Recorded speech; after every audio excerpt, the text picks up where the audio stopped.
ఏమున్నది అతిశయించుటకు క్షణికమైన ఈ లోకంలో. అతిశయించడానికి ఈ లోకంలో ఏది కూడా లేదంట.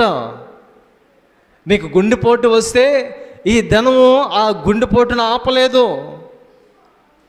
నీకేదైనా బాగలేకుండా వస్తే నువ్వు సంపాదించినటువంటి ఐశ్వర్యం నిన్ను కాపాడలేదు. అందుకే శరీరాశ, నేత్రాశ, జీవపు డంబము లాంటి క్రియలను విడిచిపెట్టి దేవుని వైపు చూడాలని దేవుని యొక్క ఆకాంక్ష, ఆయన యొక్క కోరిక.